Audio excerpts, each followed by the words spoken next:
sejahtera untuk kita semua. Yang terhormat Bapak Kepala SMK Negeri 1 Mojokerto, Bapak DRS Joko Widarto. Yang kami hormati Bapak Ibu Guru peserta diseminasi modul 1.4 Budaya Positif, menyebarkan pemahaman dan pengalaman budaya positif oleh CGP Angkatan 10 SMK Negeri 1 Mojokerto. Puji syukur pada siang hari ini kita semua dapat berkumpul di ruang ini dalam rangka mengikuti acara diseminasi modul 1.4 Budaya Positif, menyebarkan pemahaman dan pengalaman budaya positif oleh CGP Angkatan 10 SMK Negeri 1 Mojokerto, Kabupaten Wonogiri. Adapun susunan acara, yang pertama pembukaan, kedua sambutan oleh Kepala SMK Negeri 1 Mojokerto, ketiga acara inti pemaparan materi, keempat tanya jawab, dan terakhir penutup. Memasuki acara pertama, pembukaan, marilah kita awali kegiatan pada siang ini dengan bacaan basmalah bersama-sama. Bismillahirrahmanirrahim.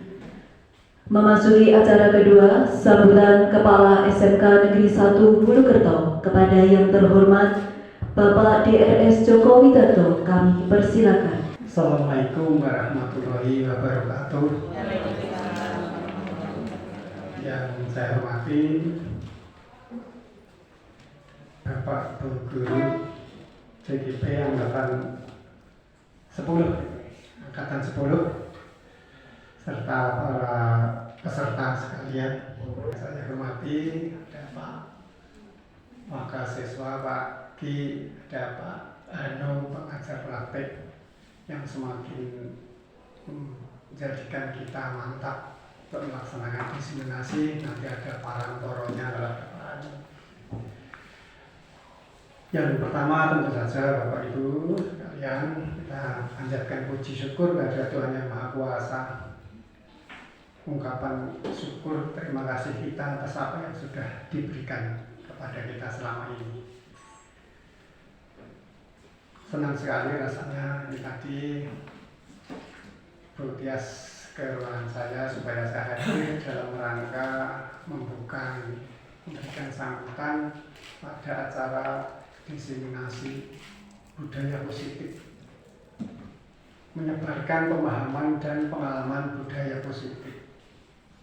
Tentu saja ini dalam rangkaian rekan-rekan CGP itu tahapan-tahapan kegiatan di calon guru penggerak. Yang perlu saya sampaikan pada Bapak Ibu,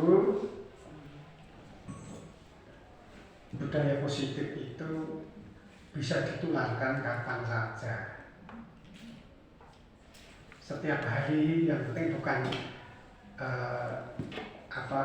momentum seperti ini, tidak, tetapi budaya-budaya positif itu betul-betul kita laksanakan, kemudian ya kita praktekkan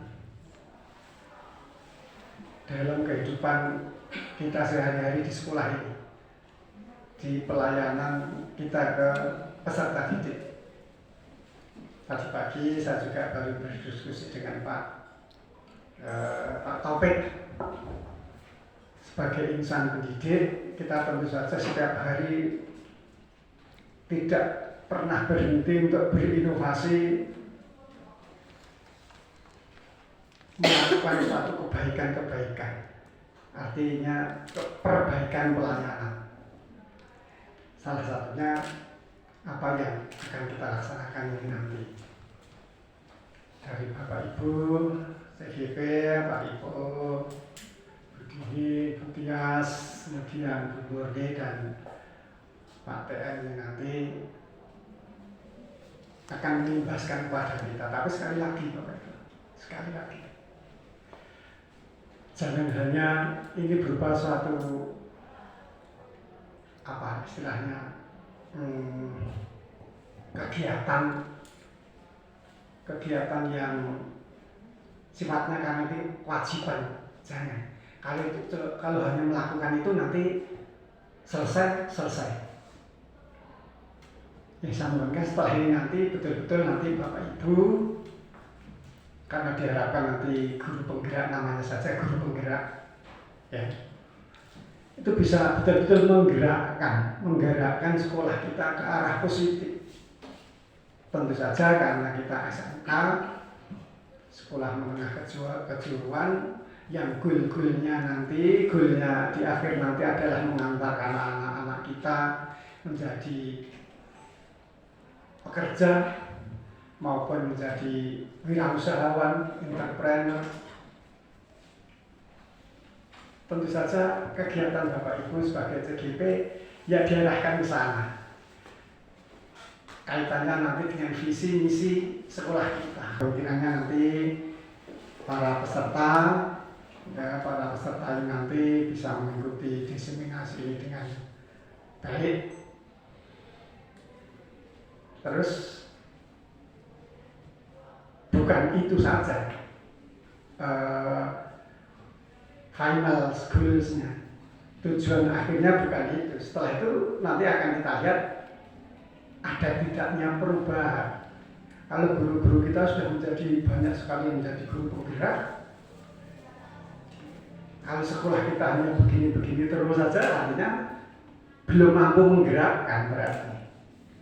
Tapi sesudah ini nanti banyak guru penggerak, terus kemudian ternyata di sekolah kita segala sesuatunya berubah menuju kebaikan, ya, itu baru namanya betul-betul guru penggerak ini nanti akan bermanfaat. Jangan hanya bermanfaat untuk kita saja. Intinya ya orang kita menjadi guru penggerak ini untuk menjalankan tugas kita di sekolah ini, tujuan akhirnya adalah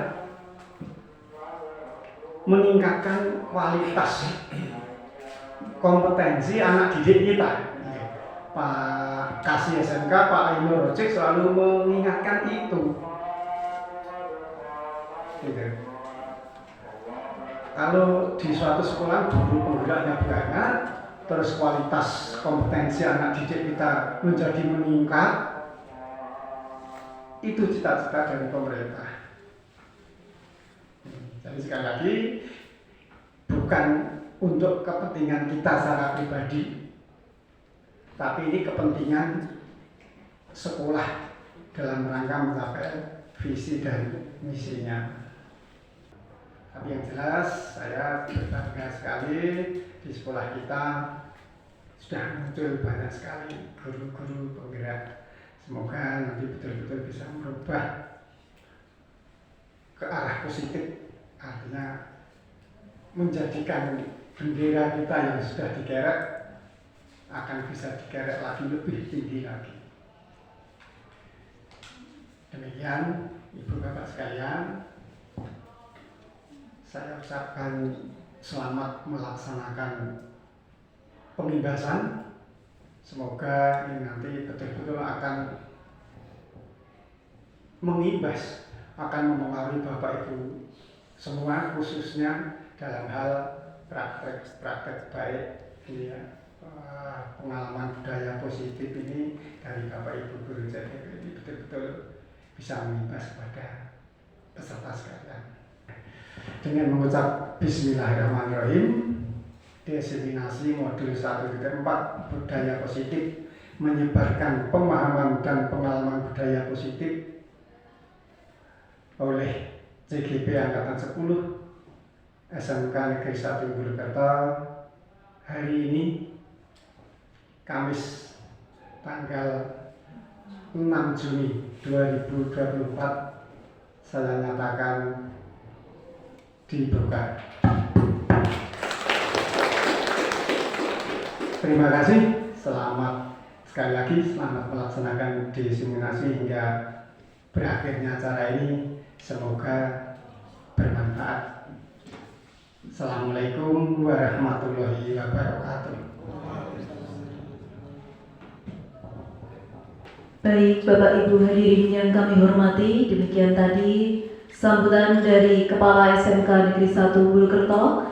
Memasuki acara selanjutnya yaitu acara inti diseminasi modul 1.4 budaya positif, menyebarkan pemahaman dan pengalaman budaya positif oleh CKP Angkatan 10 SMK Negeri 1 Mojokerto. Berikut kami kenalkan pemateri dari paling kanan, Bapak Bahar Ipo Miarto, Ibu Dihin Widyaningsih, saya sendiri Tia Sri Utami, Ibu Murningsih, dan terakhir Bapak Trimuladi.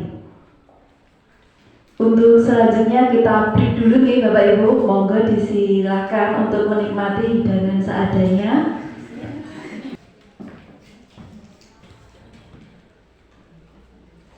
Assalamualaikum warahmatullahi wabarakatuh. Terima kasih kepada teman-teman guru yang menyempatkan hadir pada acara diseminasi budaya positif di sekolah. Sebelumnya mari kita panjatkan puji dan syukur kehadirat Allah Subhanahu wa taala, di mana kita diberikan kenikmatan kesehatan bisa bertemu di ruangan ini. Salam dan bahagia Bapak Ibu guru. Ini saya akan menjelaskan mengenai disiplin positif dan nilai-nilai kebajikan universal. Nah, sebelum ini ada kegiatan pemantik. Nah, Bapak Ibu, disiplin positif di sekolah ini nanti bisa dipraktekkan Bapak Ibu dengan temannya samping meja jenengan, atau bisa sendiri dengan tangan kiri atau tangan kanan.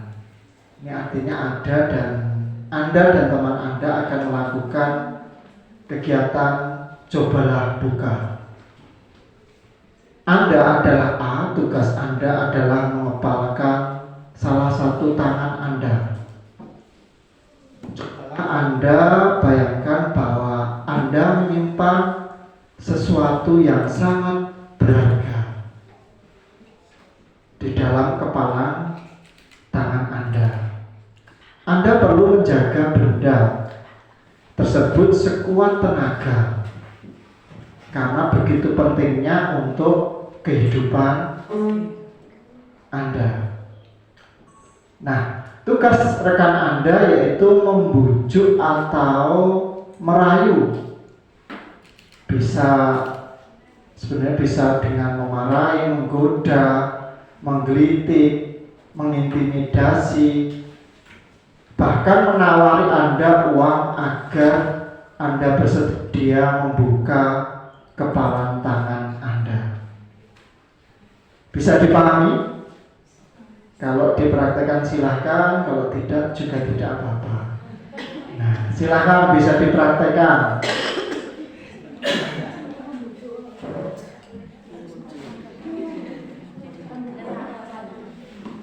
Oke, lanjut Bu. Ya.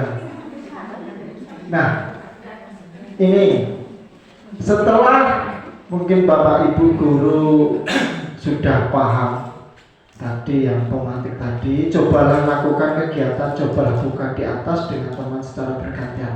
Nah, ini ada pertanyaannya Bapak Ibu. Apakah Anda atau B itu teman Anda, membuka kepalan tangan Anda? Mengapa? Apa alasannya Anda atau B membuka kepalan tangan Anda? Apakah Anda atau B menutup kepalan tangan Anda? Mengapa? Apa alasan Anda atau B tetap menutup kepala tangan Anda? Dan yang terakhir yaitu dalam kegiatan ini, sesungguhnya siapa yang memegang kendali atau kontrol untuk membuka atau menutup kepala tangan? Nah, ini pertanyaan yang terakhir ini. Siapa yang mengontrol tentang diri kita itu? Lanjut. Ini kemungkinannya Bapak Ibu. Kemungkinan jawaban kita terhadap pertanyaan-pertanyaan pertama dan kedua itu bervariasi. Nah, antara yang bersedia membuka dan yang tetap bertahan menutup kepala tangannya. Nah, intinya di pertanyaan ketiga, Bapak Ibu. Siapakah yang sesungguhnya memegang kontrol, yang menutup kepala tangan atau yang berusaha dengan segala cara untuk membuka kepala tangan rekannya? Nah, ini jawabannya tentu kita sendiri, Bapak Ibu, yang memegang kontrol atas kepala tangan kita. Apakah kita membuka atau menutup kepala tangan, itu bergantung pada diri kita masing-masing. Nah, ini sesuai dengan kebutuhan dasar kita saat itu. Nah, nanti untuk kebutuhan akan dijelaskan oleh teman-teman CGP yang lain. Lanjut. Nah, ini saya menjelaskan tentang teori. Ini dari psikiater dan pendidik Dr. William Glasser dalam Kontrol Teori meluruskan beberapa miskonsepsi tentang makna kontrol. Nah, ini perlu Bapak Ibu guru mengetahui bahwa ada miskonsepsi tentang makna kontrol. Ini saya jelaskan, ilusi guru mengontrol murid.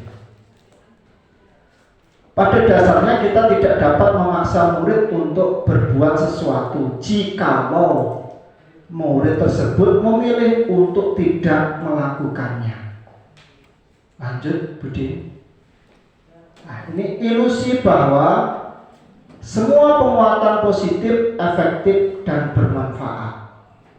Nah, dalam jangka waktu tertentu, kemungkinan murid tersebut akan menyadarinya dan mencoba untuk menolak bujukan kita, atau bisa jadi murid tersebut menjadi tergantung pada pendapat sang guru untuk berusaha. Ini buat teman-teman yang di BK bisa di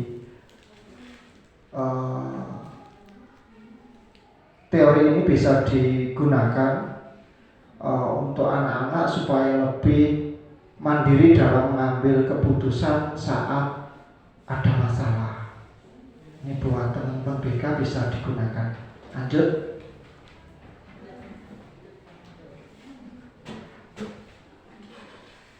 Oke, ilusi bahwa kritik dan membuat orang merasa bersalah dapat menguatkan karakter. Menggunakan kritik dan rasa bersalah untuk mengontrol murid menuju pada identitas gagal. Mereka belajar untuk merasa buruk tentang diri mereka. Mereka mengembangkan dialog diri yang negatif. Kadangkala sulit bagi guru untuk mengidentifikasi bahwa mereka sedang melakukan perilaku ini. Karena seringkali guru, Bapak Ibu, cukup menggunakan suara halus untuk menyampaikan pesan negatif. Lanjut, Budi. Nah, ini ilusi bahwa orang dewasa memiliki hak untuk memaksa. Bapak Ibu guru, ini dari penjelasan teori ini, banyak orang dewasa yang percaya bahwa mereka memiliki tanggung jawab untuk membuat murid-murid berbuat hal-hal tertentu. Apapun yang dilakukan dapat diterima selama ada sebuah kemajuan berdasarkan sebuah pengukuran kinerja.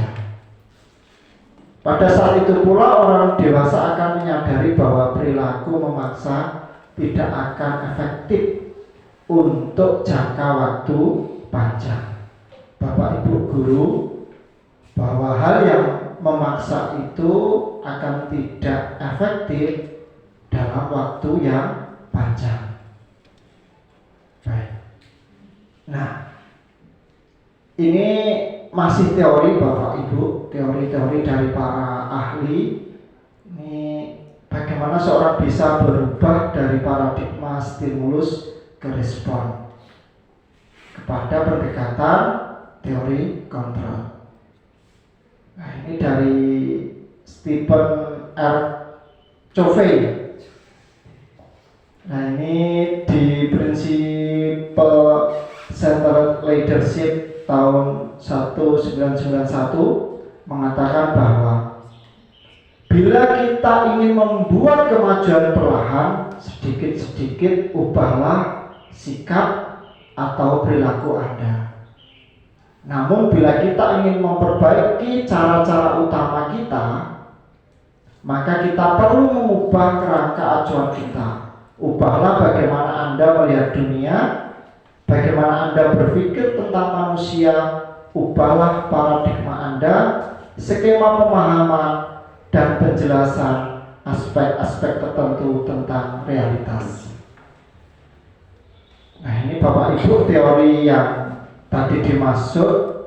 Ini ada teori stimulus respon dan teori kontrol. Ini perbedaannya itu dibahkan ada perbedaannya.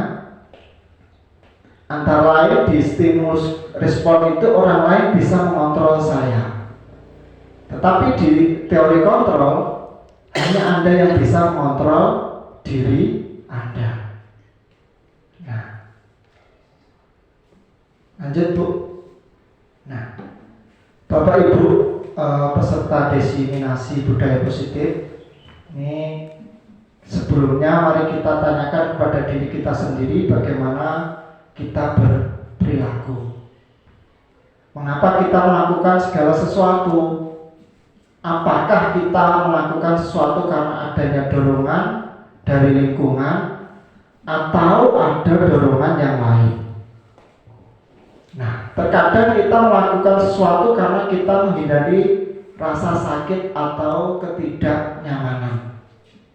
Terkadang kita melakukan sesuatu untuk mendapatkan apa yang kita mau. Pernahkah Anda melakukan sesuatu untuk mendapat senyuman atau pujian dari orang lain? Pernah nggih Bapak Ibu?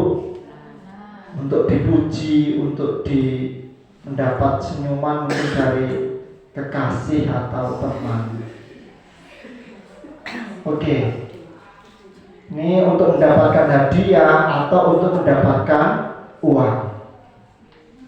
Apalagi kira-kira alasan orang melakukan sesuatu. Nah, lanjut.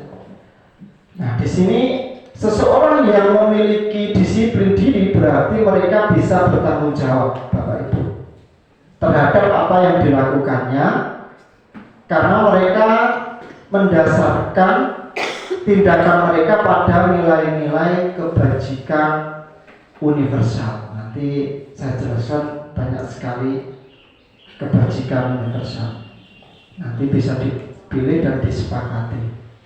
Nah, tujuan dari disiplin Bapak Ibu, disiplin positif adalah menanamkan motivasi pada murid-murid kita, yaitu untuk menjadi orang yang mereka inginkan dan menghargai diri sendiri dengan nilai-nilai yang mereka percaya.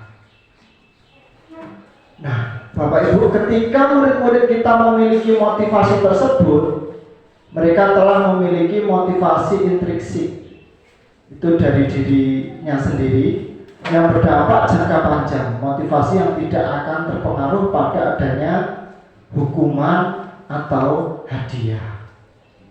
Mereka akan tetap berperilaku baik dan berlandaskan nilai-nilai kebajikan karena mereka ingin menjadi orang yang menjunjung tinggi nilai-nilai yang mereka hargai atau mencapai suatu tujuan mulia.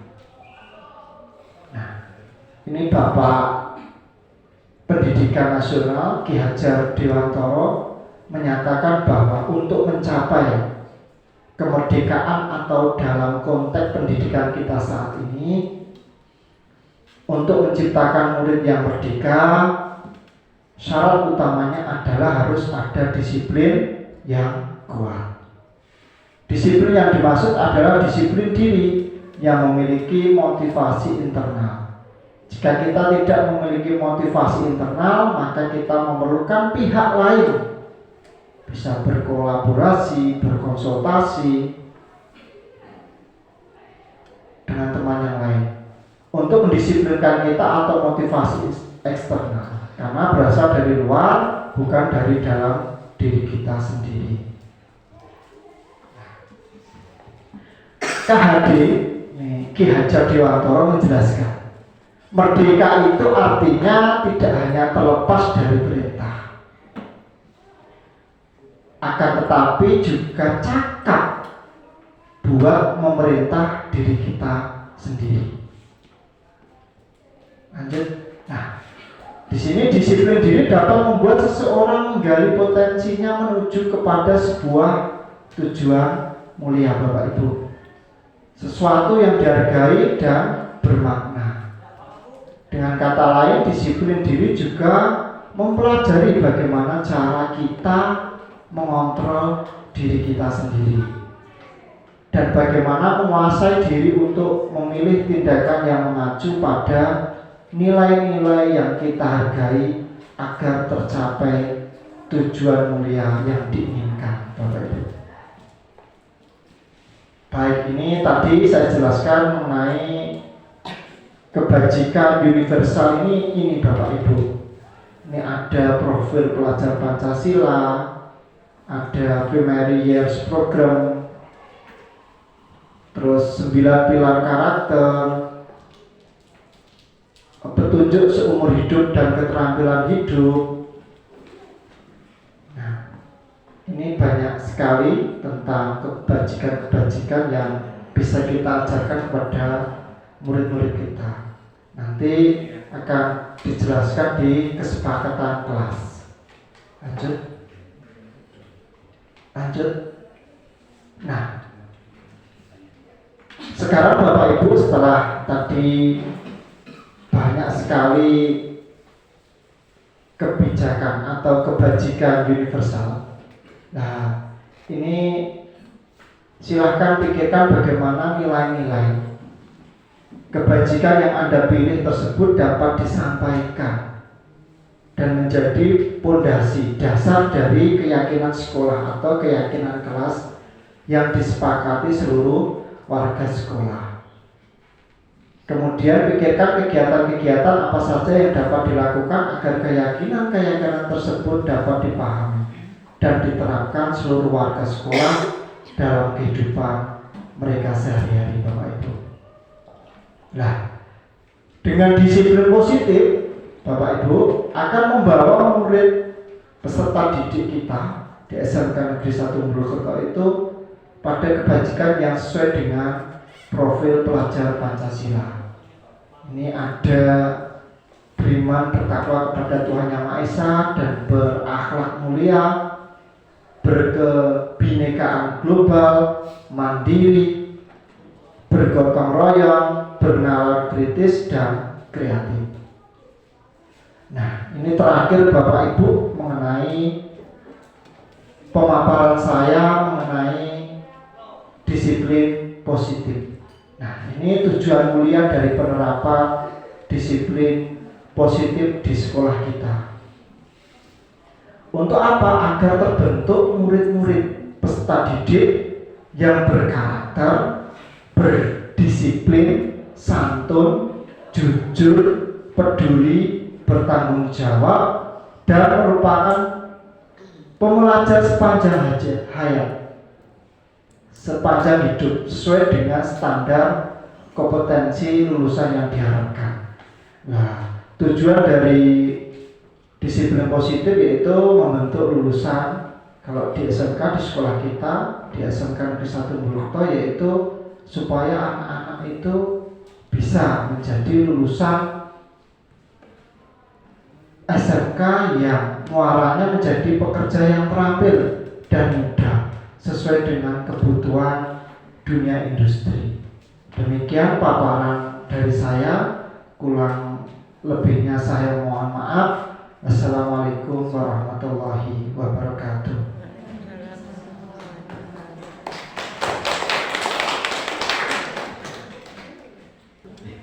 Assalamualaikum warahmatullahi wabarakatuh. Sugeng siang Bapak Ibu. Terima kasih sudah menghadiri bimbingan kami untuk mensosialisasikan apa yang sudah kami dapatkan. Jadi kita hanya berbagi pengetahuan tentang kemarin selama pelatihan kita ngapain aja. Untuk bagian saya ini teori motivasi, hukuman dan penghargaan, dan restitusi.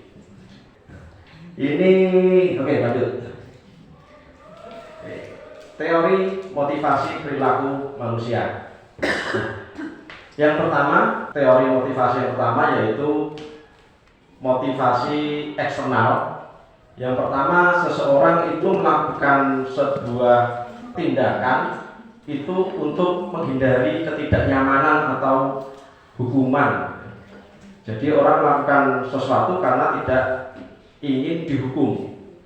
Contohnya misalkan kita terlambat berangkat ke sekolah, ada anak yang dia kenapa berangkatnya itu tidak terlambat karena hanya tidak ingin dihukum.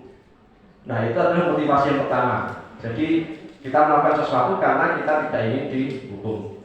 Contohnya kalau kita ya berarti kita datang jam 7 kurang karena tidak ingin potong PPP. Jadi itu adalah motivasi yang pertama karena kita menghindari hukuman. Nah, kemudian yang kedua, kita melakukan sesuatu karena ingin mendapatkan imbalan. Jadi anak misalkan belajar karena kepengen misalkan dipuji atau mungkin ada gebetannya itu pengen ditonton, wah. Nah, mungkin ini kan sering ditemui gitu. Berikutnya adalah motivasi internal ini ya. Nah, ini nanti yang akan kita fokuskan ya, bagaimana agar anak atau murid kita ini bisa melakukan sesuatu tindakan itu berdasarkan motivasi internalnya mereka sendiri ya. Jadi tidak hanya karena mendapatkan hukuman dia berangkat ke sekolah tepat waktu, tidak hanya kepengen menghindari hukuman, tetapi memang dia benar-benar ingin dirinya itu menjadi orang yang disiplin. Berikutnya, nah ini pertanyaannya, menurut Bapak Ibu dari ketiga jenis motivasi tadi, kira-kira mana motivasi yang paling banyak mendasari perilaku murid-murid kita saat ini? Nah, berarti apa Bu? Nomor 1, karena tidak ingin mendapatkan hukuman. Karena di sini hadiahnya jarang ya, kemudian apa Bu? Ingin dipuji. Oh, masalahnya melakukan sih kan cowok cewek sekarang imbang gitu. Jadi kadang kepingin ditonton api gitu. Kira-kira ada nggak yang masuk ke motivasi ketiga? Ada ya. Ini sama seperti tadi Pak Tri, ini adalah menurut Ki Hajar Dewantara kata merdeka. Merdeka itu artinya tidak hanya terlepas dari perintah tetapi juga cakap untuk memerintah dirinya sendiri. Jadi tidak ada faktor eksternal yang mendasari dia untuk melakukan sesuatu, tetapi dia melakukan segala sesuatunya itu karena memang dia kepingin. Nah, berikutnya tentang dihukum oleh penghargaan. Bahwa penghargaan berlaku sama dengan hukuman. Nah, ini yang agak aneh. Dalam arti meminta atau membujuk seseorang melakukan sesuatu untuk memenuhi suatu tujuan tertentu dari orang yang meminta atau membujuk. Ini adalah pendapat dari Alfie Kohn. Pendapat yang pertama bahwa penghargaan ini berpengaruh pada jangka pendek. Jadi penghargaan seseorang akan melakukan sesuatu yang berdasarkan penghargaan tadi, pengaruhnya itu hanya berjangka pendek. Kenapa berjangka pendek? Ketika misalkan ada anak disuruh belajar karena diiming-imingi hadiah, misalkan jajan, maka anak akan melakukan belajarnya ini ya hanya ketika akan mendapatkan jajan itu saja. Tapi ketika tidak mendapatkan, ya berarti dia tidak akan belajar. Penghargaan menghukum. Penghargaan itu menghukum ketika untuk orang-orang yang tidak mendapatkan penghargaan. Jadi contohnya misalkan sistem ranking. Kenapa sekarang sistem ranking tidak digunakan lagi? Karena dengan sistem ranking itu yang tidak mendapatkan ranking itu akan merasa terhukum. Nah, kemudian penghargaan mengurangi ketepatan. Ini karena ketika anak itu melakukan sesuatu karena ingin mendapatkan penghargaan, itu terkadang dia akan menghalalkan segala cara agar bisa mendapatkan penghargaan itu. Kemudian penghargaan tidak efektif. Penghargaan itu kadang tidak secara otomatis dia akan punya niat untuk memperbaiki. Jadi penghargaan kadang tidak efektif. Apalagi kalau anak melakukan itu karena penghargaan, suatu saat ketika tidak ada penghargaannya, itu anak akan menjadi kecewa. Contoh misalkan kalau di SD mungkin masih sering yang nilainya 100 mendapatkan apel atau jeruk. Nah, suatu saat ketika ulangan ternyata gurunya tidak membawa apel atau jeruknya. Apa yang terjadi? Anaknya akan kecewa. Sampai rumah pasti lentruk. Nah, ini ya saya yakin Bapak Ibu yang punya anak pernah merasakan itu gitu kan. Ya kan? Kemudian penghargaan merusak hubungan. Ada sebagian anak itu terkadang ketika dia tidak mendapatkan apa yang dia inginkan, itu akan bisa tidak akur dengan anak-anak yang mendapatkannya. Lanjut, berikutnya adalah penghargaan menurunkan kualitas. Karena dia kepengen melakukan sesuatu itu karena ingin mendapatkan penghargaan, maka lama-kelamaan gini aja ternyata diturunkan kualitasnya. Oh ternyata seperti ini masih mendapatkan penghargaan. Besoknya lagi diulang lagi, oh seperti ini masih mendapatkan penghargaan. Jadi dia lama-kelamaan dia mengambil hanya nilai amannya saja. Penghargaan juga bisa mematikan kreativitas karena dia terbiasa melakukan itu, lama-lama dia mengerjakannya juga tidak menjadi maksimal. Berikutnya, penghargaan juga bisa mengurangi motivasi intrinsik. Nah, ini sangat jelas sekali karena di motivasi tadi ada 3 bagian. Nah, salah satunya adalah yang terbaik adalah bagaimana untuk memotivasi anak agar dia melakukan itu berdasarkan motivasi intrinsiknya. Nah, ini ada bentuk program kebajikan. Alternatif dari kita memberikan penghargaan adalah kita memberikan apresiasi. Apresiasi bisa dilakukan dengan memberikan pengakuan secara khusus, pengakuan secara pribadi, dan pengakuan secara semua murid secara bergantian. Seorang guru harus bisa melihat kelebihan dari setiap muridnya. Kemudian beri pengakuan secara konsisten. Jadi misalkan ada anak masuk kemudian pakaiannya sangat rapi, besoknya ada masuk yang pakaiannya sangat rapi juga, itu harusnya diberikan apresiasi yang sama dengan yang hari kemarin. Dan apresiasinya ini adalah fokus pada prosesnya, jangan pada hasilnya, tetapi pada proses dia melakukan sesuatunya. Nah, berikutnya kita akan membedakan tindakan tersebut adalah hukuman atau konsekuensi. Yang pertama, mencatat 100 kali di dalam buku kalimat saya tidak akan terlambat lagi karena terlambat ke sekolah. Ini zaman saya banget. Kira-kira ini hukuman atau konsekuensi? Hukuman. Hukuman. Kalau yang kedua, lari mengelilingi lapangan basket 2 kali karena terlambat hadir di sekolah. Hukuman. Kalau murid diminta untuk push up 15 kali karena tidak menggunakan masker ke sekolah. Hukuman. menggantikan kertas tugas teman yang dicoret-coret, konsekuensi. Membersihkan tumpahan air di meja tulis karena tersenggol pada saat belajar, konsekuensi. Murid disuruh untuk mengenakan sepatu seharian, tidak mengenakan sepatu seharian karena tidak mengenakan sepatu hitam. Murid sepatunya disuruh nyopot seharian, jadi seharian dia tidak pakai sepatu karena tidak mengenakan sepatu hitam.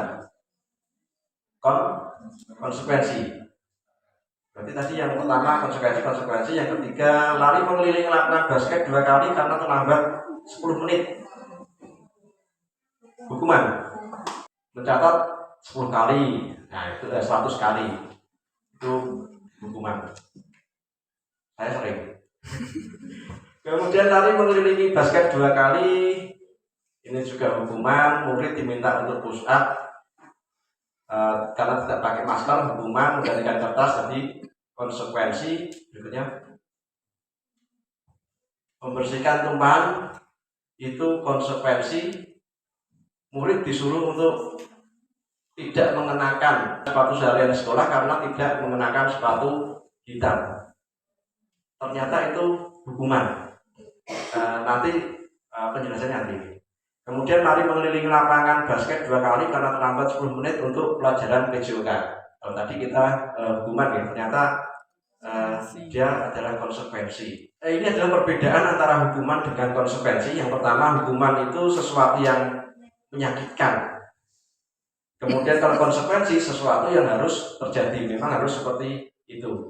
Kalau hukuman membuat anak sakit, bisa fisik maupun psikis untuk jangka waktu yang lama. Kalau konsekuensi membuat anak merasa tidak nyaman dalam waktu yang pendek.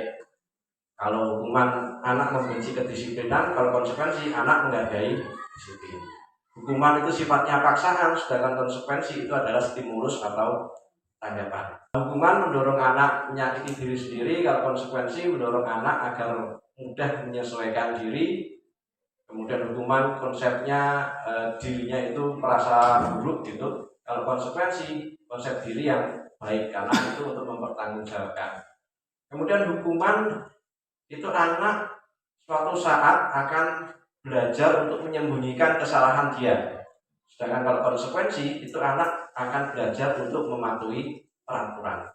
Kalau hukuman marah, rasa bersalah, dipermalukan, merasa tidak dihargai. Sedangkan kalau konsekuensi kehilangan hak, dibuat tidak nyaman atau diasingkan untuk sementara.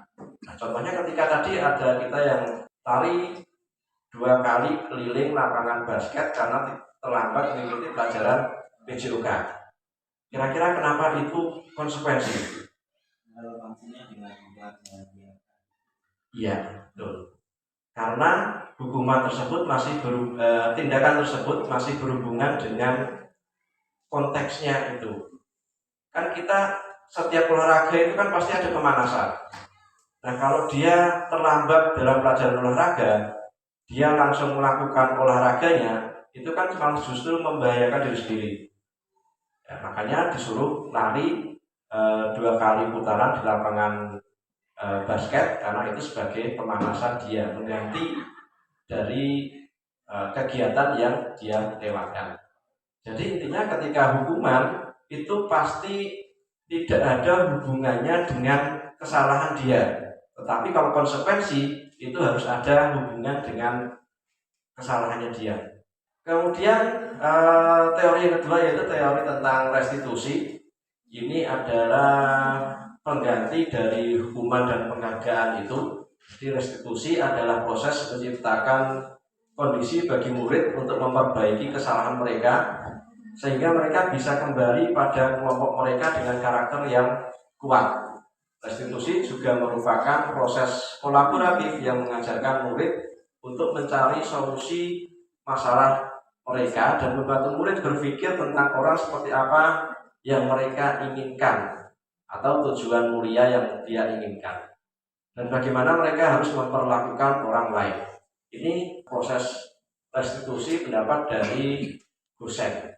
Ini adalah perbedaan dari hukuman dan konsekuensi atau restitusi tadi. Hukuman itu kita anggap sebagai identitas gagal karena akan menyakiti, sedangkan di identitas sukses itu kita pakainya konsekuensi atau restitusi. Kalau hukuman itu sesuatu yang menyakitkan, kalau konsekuensi memang harus terjadi seperti itu. Nah, tetapi kalau restitusi itu pilihan, jadi anak membuat pilihannya sendiri. Kalau hukuman tidak nyaman untuk murid dalam waktu yang panjang, kalau konsekuensi tidak nyaman untuk murid dalam waktu yang pendek. Nah, sedangkan restitusi ini lebih baik lagi karena akan menguatkan anak atau murid dalam waktu yang panjang. Kemudian hukuman, korbannya itu akan mendapatkan keadilan.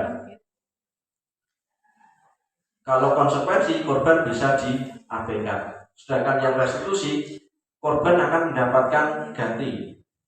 Kalau hukuman, murid akan tersakiti. Kalau konsekuensi, murid hanya tidak nyaman saja. Kalau restitusi, muridnya akan mendapatkan penguatan. Nah, kalau hukuman itu perilakunya pasif agresif meningkat, kalau konsekuensi penguatan hanya bertahan dalam jangka waktu yang pendek. Kalau restitusi bisa memecahkan masalahnya. Nah, berikutnya hukuman juga sistem tidak akan berjalan bila murid tidak takut. Contoh misalkan hukumannya push up, tapi anaknya ternyata memang tiap harinya juga push up, itu juga tidak menjadi efektif. Kalau konsekuensi memerlukan monitoring dan supervisi terus-menerus. Jadi kalau tidak diawasi ya dia tidak melakukan itu. Dengan restitusi, karena motivasinya itu intrinsik, maka murid belajar untuk bertanggung jawab untuk perilakunya sendiri. Hukuman berlaku hanya pada sebuah institusi, tidak berlanjut pada kehidupan nyata. Jadi anak mungkin di sini bisa disiplin, tetapi ketika lulus bisa jadi tidak melakukan apa yang dilakukan di sekolah. Karena motivasinya ketika di sekolah dia hanya menghindari hukuman itu. Sedangkan konsekuensi membantu penerapan mengikuti peraturan dalam masyarakat. Dia masih bisa mengikuti terus. Tetapi kalau yang restitusi ini lebih kuat lagi karena dia akan fokus pada pemecahan masalah dalam jangka waktu yang panjang. Kemudian perbedaan berikutnya adalah hukuman itu peraturannya adalah kamu harus. Jadi yang membedakan kamu harus melakukan ini. Kalau yang konsekuensi apa peraturannya, kemudian mampukah kamu melakukannya. Nah, kalau sudah mampu ya berarti harus berterima kasih. Tapi kalau restitusi pertanyaannya apa yang kamu yakini, apa kamu bisa melakukan untuk memperbaiki masalah yang telah dibuat tadi. Jadi anak dibantu untuk memperbaiki masalah yang sudah dilakukan. Nah, hukuman ini juga anak akan membenci peraturan, sedangkan kalau yang konsekuensi anak akan menghormati peraturan itu. Dan restitusi anak akan menghormati dirinya dan orang lain. Nah, ini 9 ciri-ciri restitusi. Yang pertama bukan untuk menebus kesalahan, namun untuk belajar dari kesalahan. Enggak mungkin kan ada orang yang tidak pernah salah. Restitusi ciri-ciri yang pertama adalah dia bisa belajar dari kesalahan itu. Ya, kemudian yang kedua cirinya adalah memperbaiki hubungan. Kalau dia memiliki salah dengan yang lain, dia harus memperbaiki hubungan itu.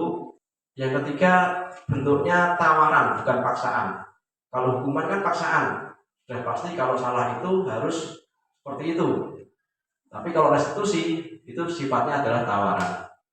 Yang keempat, restitusi menuntun untuk melihat ke dalam diri. Yang kelima, restitusi mencari kebutuhan dasar yang mendasari tindakan.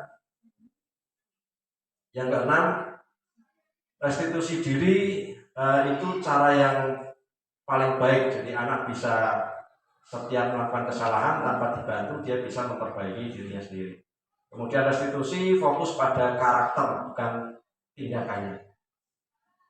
Dan 8, restitusi fokus pada solusi bukan hukumannya, tapi dia bisa memperbaiki diri sendiri. Dan ke-9, restitusi mengembalikan murid yang berbuat salah pada kelompoknya. Demikian paparan mengenai motivasi, hukuman dan penghargaan serta restitusi.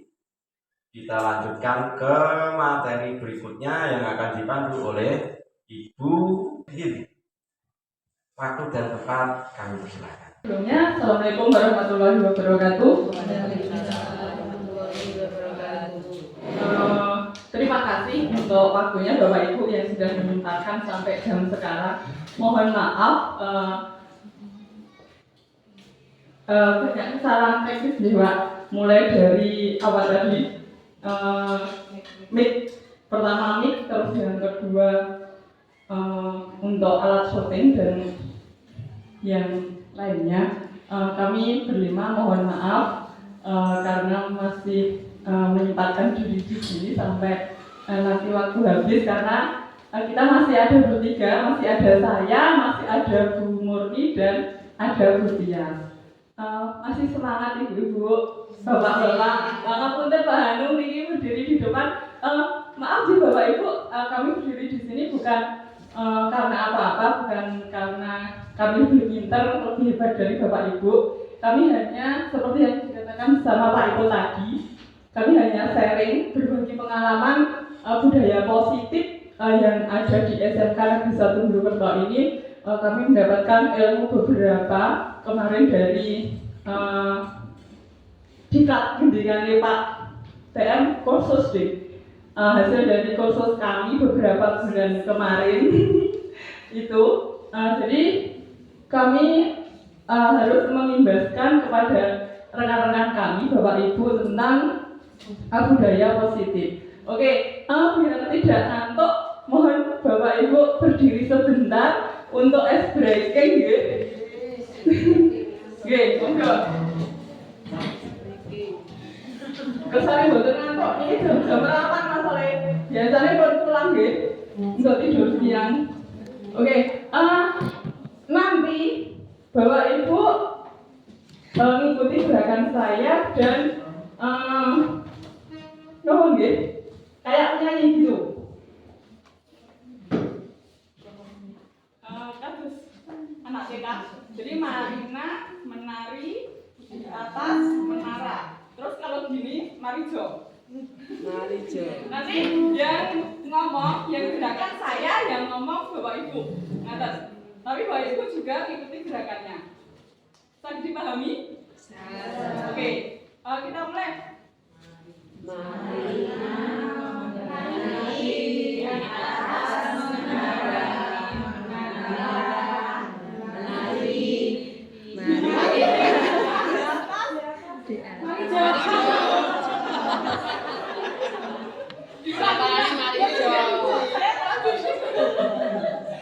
Jadi Marina menari di atas menara. Terus ngerti Marijo? Jadi Bapak Ibu nanti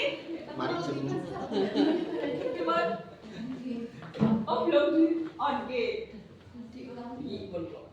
oke, kita mulai. Tadi baru percobaan. Marina menari di atas menara. Jadi Bapak Ibu nanti yang menyanyi, kalian gerakannya mengikuti saya. Ngerti nggih? Oke, bisa dimulai? Bisa. Oke. Marina menari di atas menara.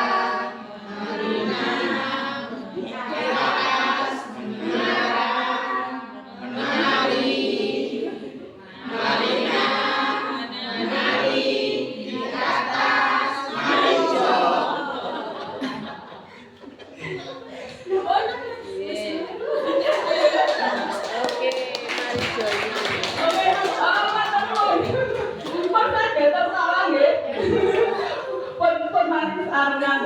Oke, terima kasih Bapak Ibu. Untuk materi selanjutnya, bagian saya yaitu tentang keyakinan kelas. Kalau tadi Pak Trimuladi sama Pak Ipo itu tentang teorinya, makanya agak lama dan mungkin sangat membosankan. Karena memang terlalu banyak untuk teorinya seperti itu Ibu. Kemarin saja kami itu untuk mengikuti pembelajarannya daring itu, kalau sudah ketemu yang namanya Bapak Fasilitator Rukol itu napa nggih?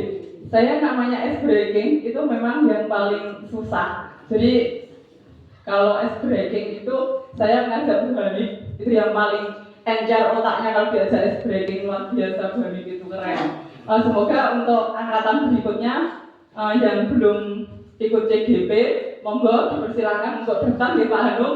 Semoga masih ada untuk angkatan-angkatan berikutnya. Ternyata luar biasa, kita mendapatkan banyak ilmu, apalagi banyak teman. Oke, mungkin itu monggo Pak Ibu biar cepat. Oke, mengapa keyakinan kelas tidak peraturan kelas? Kalau dulu di sekolahan saat kita belajar di Bapak Ibu tahun 90-an 2000 dan sampai sekarang itu pasti masih ada yang namanya peraturan kelas. Nah, mulai sekarang ayo mari kita bentuk keyakinan kelas atau kesepakatan kelas. Nah, perhatikan pertanyaan romantiknya seperti ini. Mengapa kita memiliki peraturan tentang penggunaan helm pada saat mengendarai kendaraan roda 2? Kira-kira jawabannya apa, Bapak Ibu? Mengapa kita memiliki peraturan tentang penggunaan helm pada saat mengendarai kendaraan roda 2? Demi apa? Oke, keselamatan. Nah, yang kedua, mengapa kita memiliki peraturan tentang penggunaan masker dan mencuci tangan setiap saat? Nah, ini mungkin pada waktu COVID kemarin ya. Nah, ini demi apa Bapak Ibu? Kesehatan. Oke, lanjut Pak. Nah, nilai-nilai keselamatan atau kesehatan inilah yang kita sebut sebagai suatu keyakinan, yaitu nilai kebajikan universal yang disepakati secara tersirat dan tersurat lepas dari latar belakang suku, negara, bahasa maupun agama. Nah, nilai-nilai kebajikan menekankan bahwa pada keyakinan seseorang akan lebih memotivasi seseorang dari dalam, atau yang sudah disebutkan sama Pak Ipo dan Pak Sri Mulyadi tadi, yaitu dari dalam diri kita sendiri, yaitu intrinsik. Oke, masih ingat? Seseorang akan lebih tergerak dan bersemangat untuk menjalankan keyakinannya daripada hanya sekedar mengikuti serangkaian peraturan tertulis tanpa makna. Nah, itu yang dimaksud dengan keyakinan kelas. Oke, next Pak. Nah, murid-murid pun demikian. Mereka perlu mendengarkan dan memahami arti sesungguhnya tentang peraturan-peraturan yang diberikan. Apa nilai-nilai kebajikan yang ada di balik peraturan tersebut, tujuan utamanya apa, dan yang jadi tidak tertarik apa. Nah, takutnya hanya akan sekedar mengikuti serangkaian peraturan-peraturan yang mengatur mereka tanpa memahami tujuan mulianya. Seperti itu. Oke, nah, mengapa kita harus membuat keyakinan kelas? Jadi, keyakinan kelas itu dapat diterapkan untuk membangun budaya positif di lingkungan sekolah. Dengan adanya keyakinan kelas di setiap kelas, diharapkan mampu mewujudkan tujuan dari pendidikan yang lebih berorientasi kepada nilai luhur, yaitu profil pelajar Pancasila. Nah, untuk nilai profil pelajar Pancasila tadi sudah disebutkan oleh Pak Sri Mulyadi. Wonten pinten wau Bapak Ibu? Wonten pinten? Nilai profil pelajar Pancasila mana? 6. Oke, yang pertama yaitu beriman dan bertakwa. Yang kedua, berkebinekaan global. Ketiga apa Bu Dwi? Mandiri. Oke, yang keempat berarti gotong royong. Yang kelima, Buliana apa? Berpikir kritis. Terus yang keenam, kreatif. Jadi itu ada 6 nilai profil pelajar Pancasila. Next Pak Ibu. Oke. Jadi budaya positif yang kita imbaskan hari ini yaitu nilai-nilai keyakinan dan kebiasaan di sekolah yang berpihak pada peserta didik agar peserta didik dapat berkembang menjadi pribadi yang kritis, penuh hormat dan bertanggung jawab. Nah, budaya positif dilaksanakan dalam upaya menumbuhkan self-disiplin peserta didik dalam menanamkan motivasi intrinsik tadi dari dalam pada peserta didik untuk menjadi orang yang mereka inginkan dan menghargai diri sendiri dengan nilai-nilai yang mereka percaya. Nah, salah satu budaya positif yang dapat dikembangkan dan dapat kita terapkan sebagai pendidik yaitu keyakinan kelas yang mengganti peraturan kelas tadi. Oke, next, Pak. Jadi, keyakinan merupakan nilai kebajikan atau prinsip-prinsip universal yang disepakati bersama secara universal lepas dari latar belakang, suku, negara, bangsa maupun agama tadi. Nah, keyakinan akan lebih memotivasi seorang dari dalam atau memotivasi secara intrinsik. Nah, seseorang akan lebih tergerak dan bersemangat untuk menjalankan keyakinannya daripada hanya sekedar mengikuti serangkaian peraturan. Nah, contohnya seperti ini. Anak-anak sekarang itu kalau kita mengikuti peraturan kelas di Bapak Ibu, misal hari ini misal si siapa itu? Dito hari ini jam pertama ternyata terlambat 15 menit. Ketika masuk kelas pasti Bapak Ibu bertanya, ngapa nang kok terlambat? Kesiangan Bu. Semalam tidur jam berapa? Jam 2. Kenapa? Belajar. Hari ini jadwalnya apa? Dia lupa, nggak tahu. Tanya temannya dulu. Nah, itu otomatis Bapak Ibu menyuruh Dito ke ruang BK betul. Nah, ya, otomatis Dito ke ruang BK.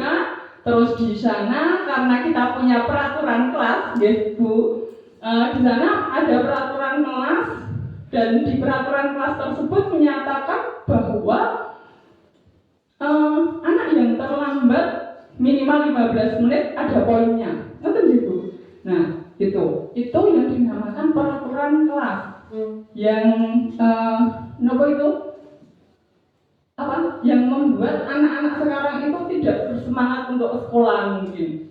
Nah, makanya kita sekarang harus bisa membuat kelas itu nyaman, sekolah itu nyaman.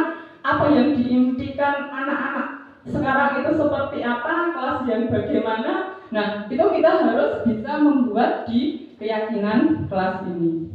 Ngaten nggih Bapak Ibu. Oke, next Pak.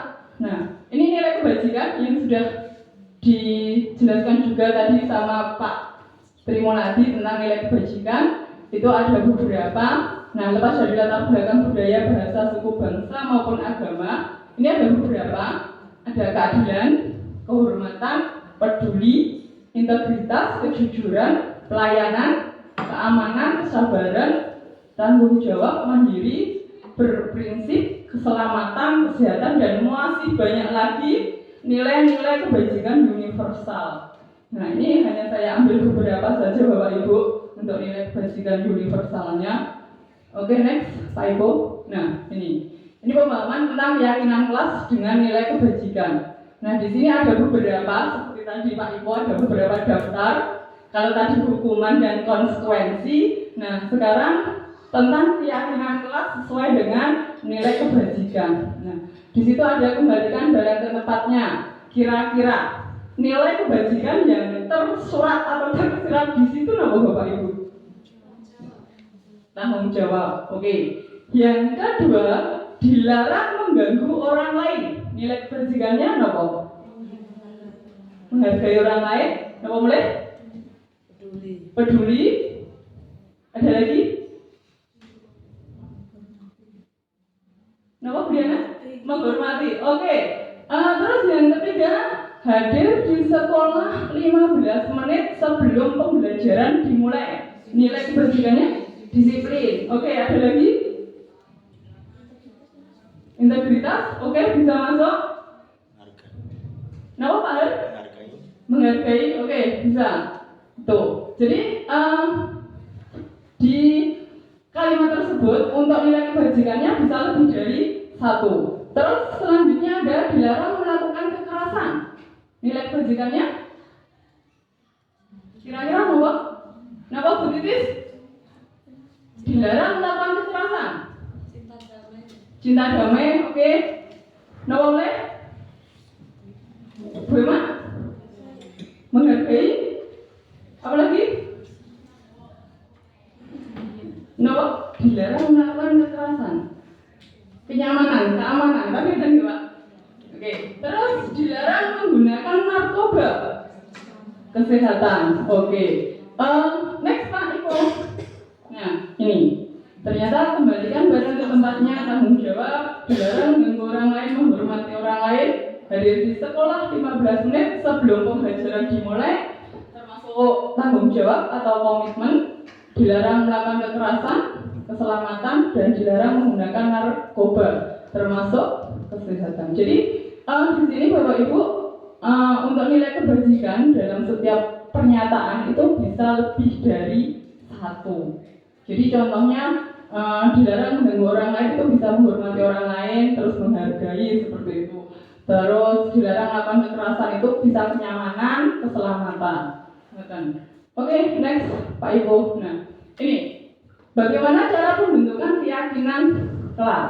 Jadi ada beberapa ciri-ciri dalam pembentukan keyakinan kelas Bapak Ibu. Yang pertama, bersifat lebih abstrak daripada peraturan dan lebih rinci dan konkret. Yang kedua, keyakinan kelas dibuat dalam bentuk kalimat positif. Yang ketiga, keyakinan kelas dibuat dalam jumlah sedikit sehingga mudah diingat dan dipahami oleh semua warga kelas.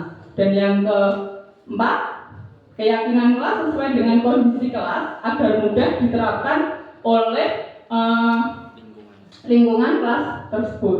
Terus pembuatan keyakinan kelas itu melibatkan semua warga kelas dengan cara melakukan curah pendapat.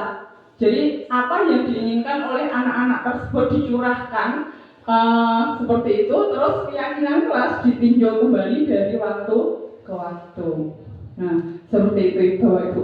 Sebenarnya di sini bagian saya itu keyakinan kelas materinya hanya ini sudah selesai. Kemarin saya sudah membuat contoh pembuatan keyakinan kelas, sebenarnya sudah saya buat video, tetapi karena waktu nanti kita bisa melihat setelah tayangan berikutnya, setelah materi Bu Murni dan Bu Tias. Jadi untuk pembuatan keyakinan kelas nanti tambahan saja. Mungkin sudah ya Pak? Mungkin itu dari saya tentang budaya positif, tentang keyakinan kelas. Karena masih ada 2 materi, yaitu Bu Murni dan Bu Tias. Untuk saya akhiri. Terima kasih waktunya. Wassalamualaikum warahmatullahi wabarakatuh.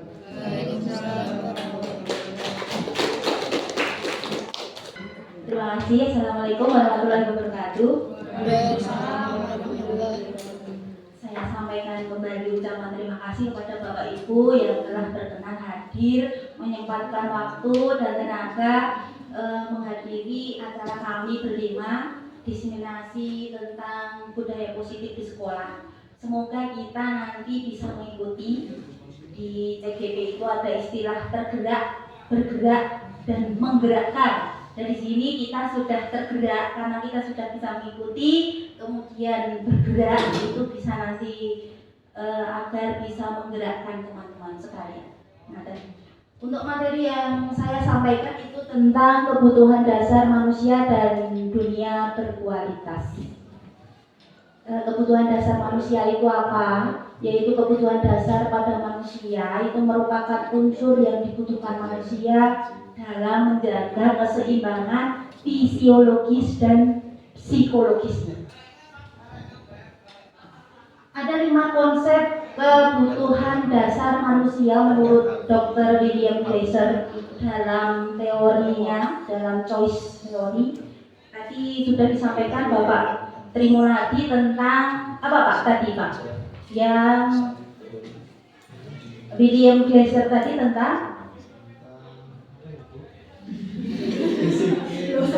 disiplin positif ya. Tadi teori dari Dr. William James tentang disiplin positif. Di sini saya akan menyampaikan tentang kebutuhan dasar manusia. Jadi seluruh tindakan manusia itu memiliki tujuan tertentu. Semua yang kita lakukan itu adalah usaha terbaik kita untuk mendapatkan apa yang kita inginkan. Ketika kita mendapatkan apa yang kita inginkan, sebetulnya itu kita ingin memenuhi satu atau lebih kebutuhan dasar kita. Kebutuhan dasar itu ada 5, yaitu kebutuhan untuk bertahan hidup atau survival, kemudian kasih sayang dan rasa diterima, love and belonging. Ini banyak yang dijumpai oleh Bapak Ibu, sense of belonging, love and belonging. Sense itu juga rasa ingin memiliki. Semuanya sudah ada yang memiliki tapi. Kemudian kebutuhan kebebasan atau freedom. Kemudian ada kebutuhan kesenangan atau fun. Jadi rekreasi itu juga penting Bapak Ibu. Jadi tidak hanya di sekolah itu hanya fokus mendidik itu terus kemudian melupakan diri sendiri, itu tidak. Jadi kita juga perlu rekreasi biar senang atau fun. Kemudian kebutuhan penguasaan atau power. Itu ya. Ketika seorang murid itu melakukan suatu perbuatan yang bertentangan dengan nilai-nilai kebajikan atau melanggar peraturan, hal itu sebenarnya dikarenakan mereka gagal memenuhi kebutuhan dasar mereka. Untuk lebih jelasnya, mari kita lihat satu persatu 5 kebutuhan dasar manusia tersebut. Sebelumnya ini ada pertanyaan pemantik ya. Di sini ada peristiwa di mana Ibu Ambar itu guru wali kelas di kelas 2A di SD Pelita Hati sedang bingung menghadapi ulah salah satu murid di kelasnya yang namanya Doni. Beberapa anak di kelas 2A telah datang padanya dan mengeluhkan Doni yang seringkali meminta bekal makan siang dengan paksa.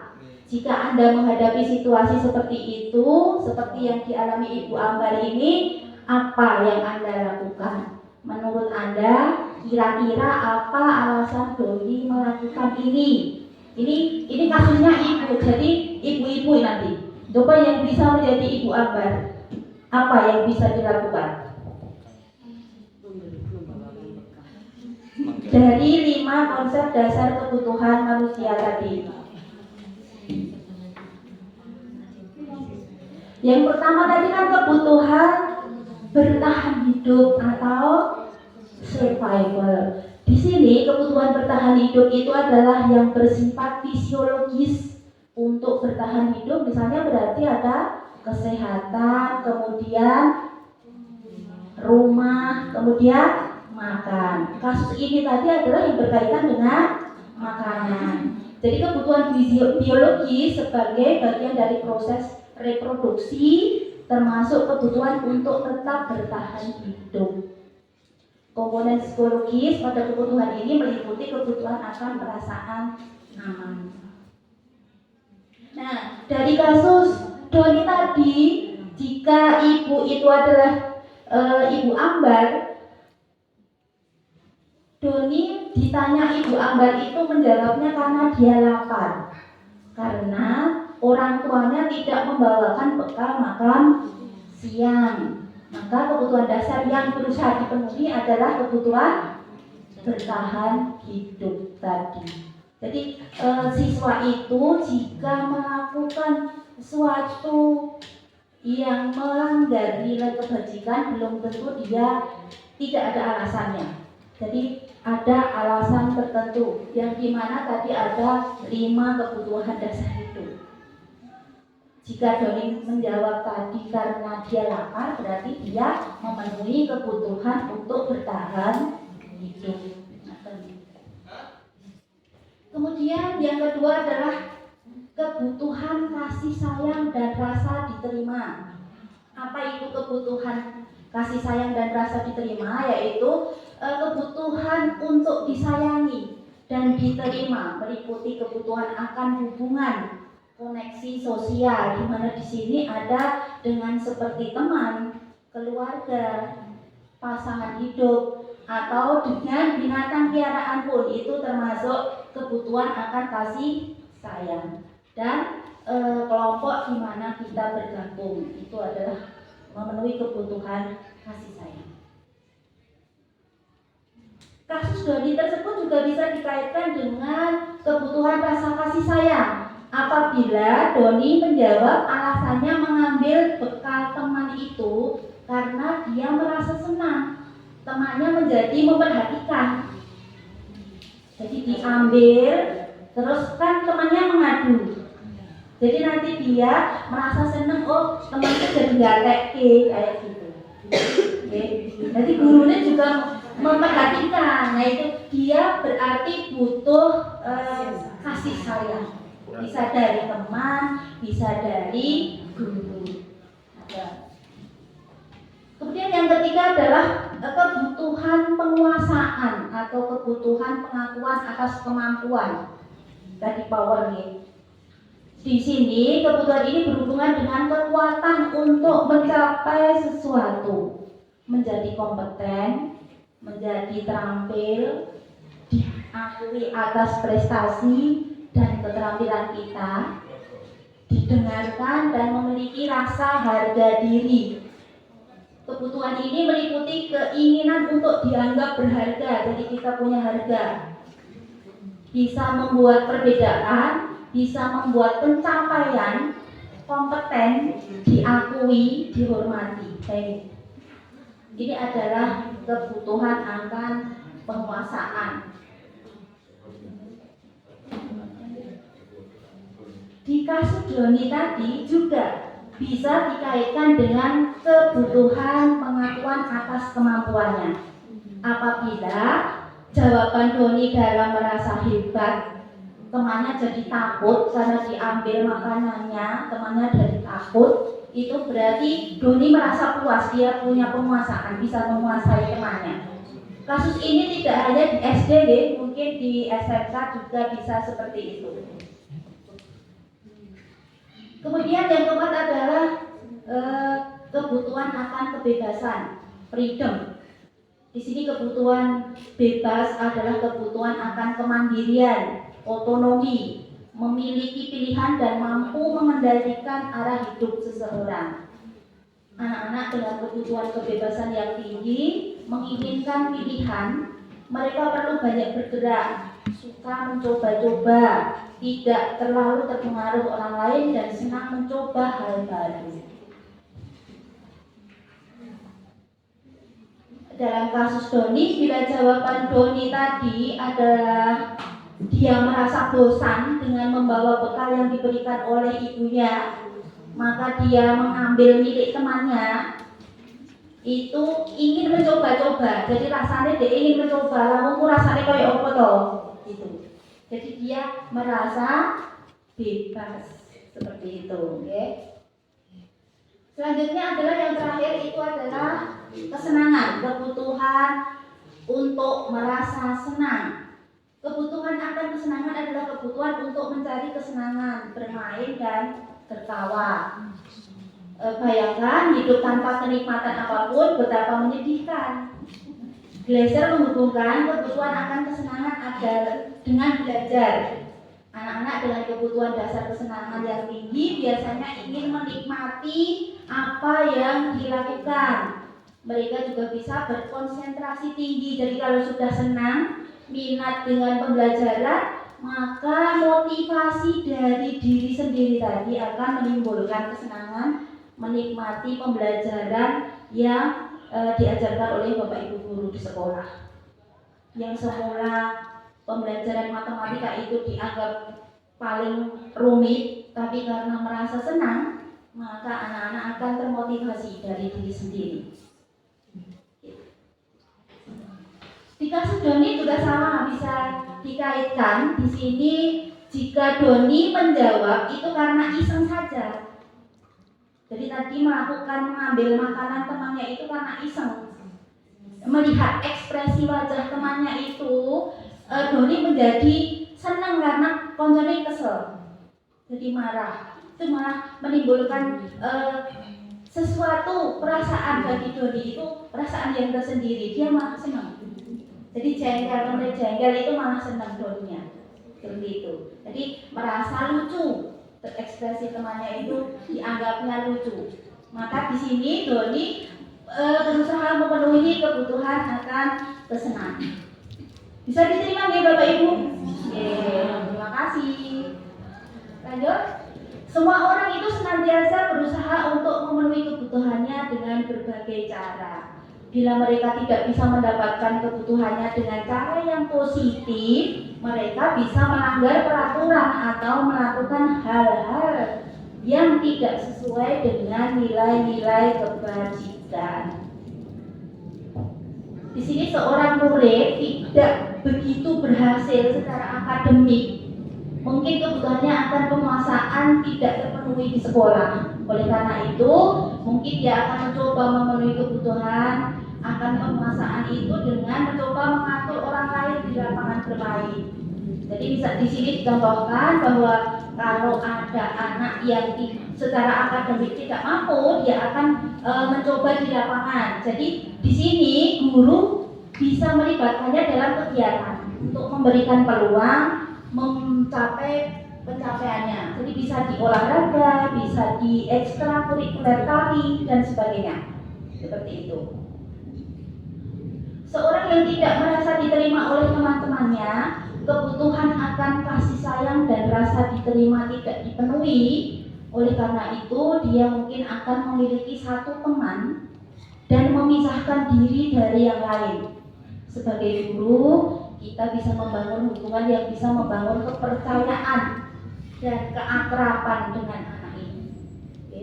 Jadi misalnya ada anak yang tidak terpenuhi dikasih sayang mungkin di lingkungan teman, merasa tidak nyaman di circle-nya, bisa mengeluarkan diri, kita bisa membantunya sebagai seorang guru. Kita dekati, kemudian memberikan rasa percaya diri. Seperti itu. Konsep 5 kebutuhan dasar manusia tidak hanya berlaku bagi anak-anak atau murid, namun juga bagi manusia dewasa. Dalam settingan sekolah, latar belakang sekolah berarti juga untuk para tenaga pendidik dan kependidikan. Jadi untuk guru dan tenaga administrasi itu juga mempunyai kebutuhan dasar, 5 kebutuhan dasar tadi. Apa yang kita lakukan oleh seorang pimpinan sekolah berdasarkan konsep 5 kebutuhan dasar ini dalam rangka mewujudkan lingkungan dan budaya sekolah yang positif. Nah, di sini Glaser menyatakan bahwa kapasitas untuk berubah di dalam diri kita. Jadi perubahan itu mulai dari dalam diri kita. Jika kita dapat mengidentifikasi kebutuhan apa yang mendorong perilaku kita, maka perubahan perilaku positif dapat dimulai dengan mencari solusi untuk memenuhi kebutuhan tertentu dengan cara yang positif tadi, tidak usah dengan menggunakan cara yang negatif atau melanggar nilai-nilai kebajikan. Sekarang dunia berkualitas. Apa itu dunia berkualitas? Di sini adalah tempat khusus dalam pikiran Anda. Dunia berkualitas itu dalam pikiran kita itu ada menyimpan gambaran representasi dari semua yang Anda inginkan. Bisa berisi orang-orang, hal-hal dan apa saja yang terbaik dalam hidup Anda dan membuat Anda merasa bahagia dan terpenuhi kebutuhan dasar Anda. Murid kita juga mempunyai gambaran dunia berkualitas mereka. Tentu sebagai guru kita ingin memasukkan hal-hal yang bermakna dan nilai-nilai kebajikan yang hakiki ke dalam dunia berkualitas mereka.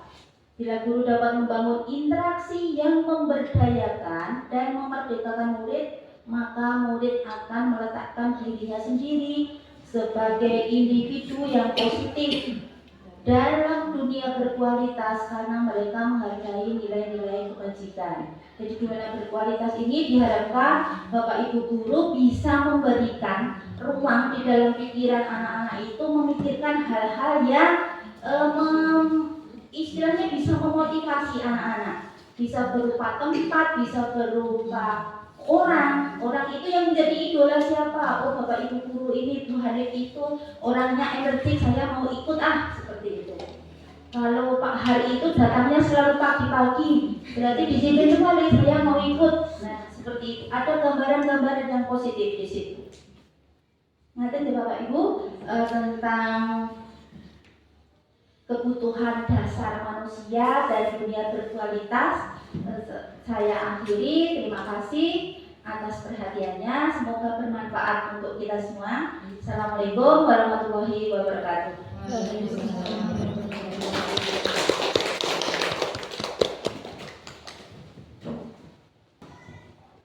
Sebelum dimulai mohon Bapak Ibu tempat duduknya dirapatkan biar terlihat bagus.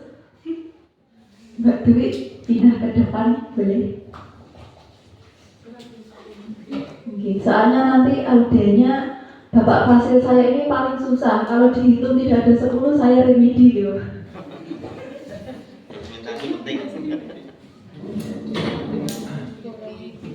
Saya mau maju ada snack bahaya. Sini aja. Habis 3.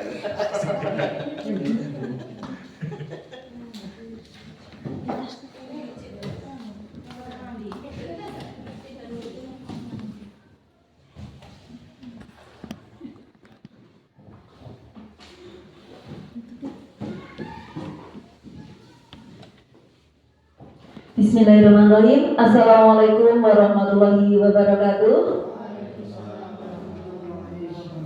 Ya, selamat siang, salam dan bahagia Bapak Ibu. Di sini mohon izin untuk melanjutkan materi terakhir ya. Di sini terlihat sudah capek sekali. Boleh saya minta tepuknya ya? Iya, bukan seperti ini. Nanti mengikuti panduan saya ya. Iya, ini untuk mengecek konsentrasi. Iya, nanti kalau saya menginstruksikan tepuk pagi, Bapak Ibu tepuknya 3 kali ya. Plok plok plok, tepuk pagi, tepuk siang 2, plok plok, tepuk malam 1, plok. 1 lagi, tepuk tidur. Tepuk tidur itu nanti tidak bunyi ya. Jadi nanti saya akan menginstruksikan secara acak. Iya, pagi, siang, malam, dan tidur ya. Tepuk siang, tepuk pagi, tepuk tidur. Iya, di sini Bu Dwi tidak konsentrasi. Terima kasih ya Bapak Ibu atas konsentrasinya. Mohon izin melanjutkan materi terakhir tentang 5 posisi kontrol dan segitiga distribusi ya. Jadi pemateri 1 sampai dengan 4 tadi sudah menjelaskan teori secara panjang lebar disertai dengan contoh. Di sini saya hanya akan memberikan contoh penerapan aksi nyatanya di kehidupan sehari-hari atau di satuan pendidikan. Di sini saya akan menyampaikan 2 pertanyaan pemantik yang berbeda ya.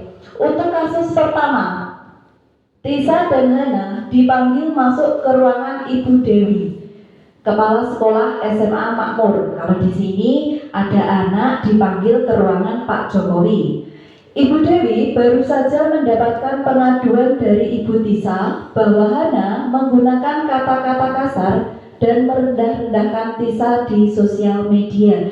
Jadi kasus ini relevan sekali dengan jenjang anak di usia SMK ya, jadi hampir sama. Untuk kasus kedua, Anto jarang sekali hadir di pembelajaran jarak jauh, dan pada saat hadir pun Anto seringkali menggunakan kata-kata kasar di kolom chat mengejek teman-temannya.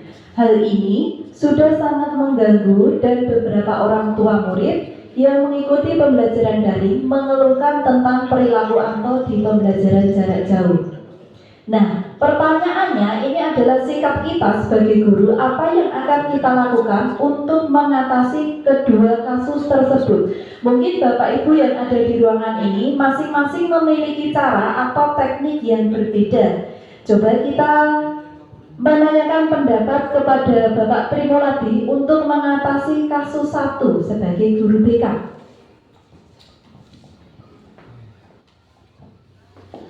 Terima kasih Bu Tias untuk kasus pertama. Mungkin saya akan memanggil dua-duanya.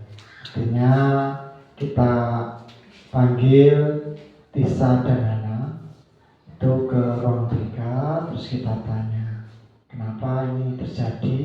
Setelah itu tentu Ibunda Tisa juga akan dipanggil. Nah, di sini akan kita mediasi supaya dua anak ini berdamai. Artinya siapa itu Bu yang berkata kasar, si Hana itu tidak melakukannya lagi dan itu sangat merendahkan si Tisa. Nah, akhirnya untuk itu dengan mediasi dan supaya Ibu Tisa tidak marah-marah atau bagaimana ya, tidak pengaduan itu terus berlanjut. Gitu Bu. Terima kasih Pak Trimuladi atas pendapat yang disampaikan. Untuk pendapat lainnya bisa kita cek setelah ini guys. Jadi Bapak Ibu, kita sebagai guru ini memiliki 5 posisi kontrol. Slide selanjutnya. Nah, Gosen dalam bukunya mengemukakan bahwa guru perlu meninjau kembali penerapan disiplin di dalam ruang-ruang kelas mereka selama ini. Apakah telah efektif, berpusat, memerdekakan, memandirikan murid, bagaimana dan mengapa. Jadi 5 posisi kontrol yang kita miliki itu apa saja? Nah, kita sebagai guru atau tenaga pendidik, nah peran kita memiliki 5 posisi kontrol. Jadi posisi kontrol ini tidak hanya kita terapkan di sekolah, tapi bisa kita terapkan sebagai orang tua di rumah juga nih. Yang pertama, kita memiliki posisi kontrol sebagai penghukum. Yang kedua, pembuat rasa bersalah. Ketiga, teman. 4, pemantau. Terakhir, manajer. Nah, masing-masing posisi kontrol ini dilatar belakangi dengan kasus yang berbeda. Nah, ini adalah perbedaan perlakuan posisi kontrol. Yang pertama, guru dengan posisi kontrol penghukum. Nah, di sini model guru penghukum ini adalah memberikan hukuman yang tidak sesuai dengan kesalahan siswa. Misalkan ketika ada Bapak Ibu guru yang berjaga di pintu gerbang menyambut kehadiran siswa. Suatu saat ada siswa yang naik datang bersalaman, ternyata tidak menggunakan seragam yang sama dengan ketentuan di sekolah. Misalkan hari Senin, anak tidak menggunakan sepatu hitam, tidak membawa topi saat kegiatan upacara. Nah, tipe guru penghukum ini tidak bertanya dulu, kenapa kamu tidak menggunakan sepatu hitam, kemana topimu, tapi langsung marah-marah, kamu salah, kamu seharusnya pakai sepatu, lepas sepatumu, lari keliling lapangan. Nah, di sini adalah tipe penghukum ya.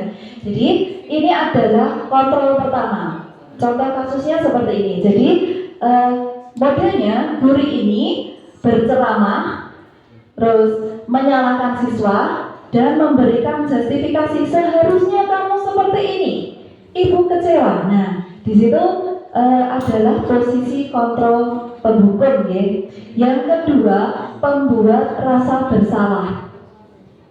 Nah, pembuat rasa bersalah di sini akan memberikan bekas yang mendalam di hati siswa ya Bapak Ibu.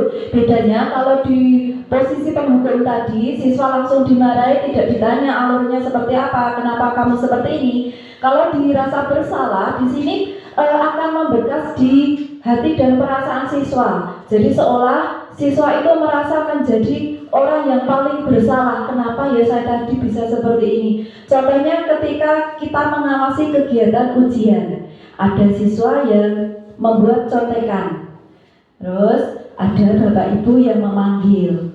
Nah, kamu kenapa seperti itu Tona? Nanti Bu Guru dimarahi Pak Kepala loh. Kemarin kan Bu Guru sudah bilang kalau kamu tidak boleh mencontek. Nah, kenapa kamu melanggar? Nanti yang dipanggil Ibu Guru. Nah, di sini siswa akan merasa bersalah dengan perbuatan yang sudah dilakukan. Siswa berpikir nanti yang akan mendapat teguran adalah Bapak Ibu Guru. Yang ketiga, posisi sebagai teman ya. Jadi kontrol guru sebagai teman. Nah, di sini Bapak Ibu guru kita memposisikan diri kita sebagai teman. ditandai dengan hal-hal seperti ini. Misalkan ada ajakan, ayolah lakukan demi ibu. Mana kamu tidak mau, ingat ibu pernah bantu bla bla bla. Jadi di sini bahasanya friendly ya. Jadi kalau anak sekarang itu mengenalnya dengan bestie, ada ibu siapa, bestie saya, ada guru favorit, mungkin bahasa komunikasinya lebih santun tapi santai ya ibu. Yang kontrol keempat adalah pemantau. Nah, pemantau ini kita mengembalikan segala bentuk kesalahan itu kepada aturannya, ditanya dulu. Misalkan anak datang dengan menggunakan sepatu putih, yang jelas-jelas di dalam aturan seharus menggunakan sepatu hitam. Berarti ada pertanyaan dulu. Kira-kira peraturan di SMK kita sepatunya berwarna apa, Nak? Anak menjawab hitam, Bu. Kalau kamu menggunakan sepatu putih, benar atau salah? Nah, di sini berarti guru itu melakukan pemantauan disesuaikan dengan tata tertib yang ada. Yang terakhir adalah kontrol guru yang manajer ya. Jadi selain mengajukan pertanyaan-pertanyaan di posisi manajer ini, Bapak Ibu guru mengajak siswa untuk meyakini sebuah kebenaran dan juga pencarian solusi ya. Jadi kalau di pemantau tadi ditanya ini benar atau salah, kalau di manajer ditanya kalau ini salah, yang benar seperti apa? Bagaimana upayamu agar besok kamu tidak datang ke sekolah dengan menggunakan sepatu putih. Jadi di sini siswa diajak untuk meyakini solusi bersama-sama. Jadi tidak ada hukuman di sini. Lanjut Bu. Nah di sini contoh pernyataan-pernyataan yang membedakan masing-masing posisi. Yang pertama, pembuat rasa bersalah. Saya kecewa sekali dengan kamu. Jadi seolah-olah siswa itu sebagai objek yang sangat mengecewakan bagi guru. Penghukum. Nah, di sini selalu menjustifikasi bahwa siswa adalah objek yang bersalah. Nah, ini bahasa temannya, ayolah lakukan demi ibu atau bapak. Yang ketiga, pemantau. Nah, di sini kalau di TK ya, kalau di TK itu ada stiker atau bintang-bintang yang dikasih ketika siswa itu melakukan suatu yang benar atau ada rewardnya. Yang manajer, nah di sini ada upaya untuk menyelesaikan. Nah, lanjut Bu.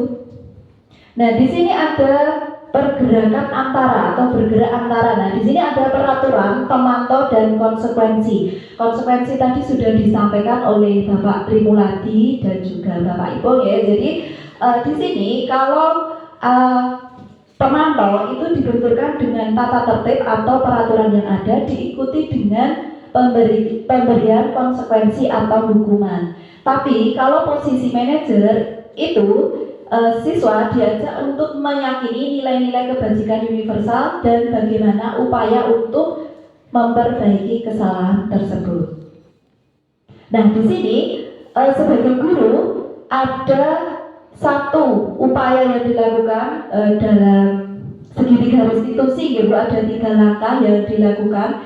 Yang pertama adalah menstabilkan identitas. Jadi ketika ada siswa atau murid yang bermasalah, kita tidak langsung menghukum, tidak langsung menyalahkan, tidak langsung mengambil keputusan. Ada yang kita lakukan. Yang pertama adalah menstabilkan identitas. Apa saja tindakan yang kita lakukan? Nah, di sini kita melakukan komunikasi dengan peserta didik dan memberikan keyakinan, pemahaman bahwa setiap orang itu pasti pernah melakukan kesalahan. Contohnya di kasus siswa yang terlambat, seorang guru dalam urutan menstabilkan identitas memberikan pertanyaan, Ibu paham, Ibu dulu ketika sekolah juga pernah terlambat, jadi diberikan kasus yang lain atau mungkin siswa lain. Yang kedua adalah memvalidasi kebutuhan. Validasi kebutuhan tadi, kebutuhan siswa atau kebutuhan makhluk hidup secara umum itu ada 5 yang disampaikan di materi sebelumnya. Kita tanya, kenapa kamu terlambat? Nah, misalkan kasusnya terlambat, kenapa kamu terlambat? Misalkan siswa menjawab, saya terlambat karena saya sarapan terlebih dahulu, Bu. Nah, di sini berarti siswa terlambat karena dipicu untuk memenuhi kebutuhan bertahan hidup. Ada juga yang terlambat karena saya mengantarkan orang tua ke pasar karena sepeda motor di tempat saya hanya satu. Di sini berarti kebutuhannya napa nggih?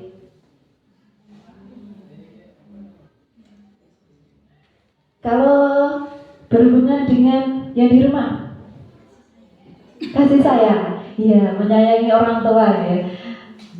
Nah, selain ditanyakan mengapa terlambat, terus anak ditanya lagi, adakah cara yang lebih efektif agar kamu tidak terlambat? Tadi siswa sudah mengakui bahwa saya terlambat seperti ini. Ditanya lagi, misalkan besok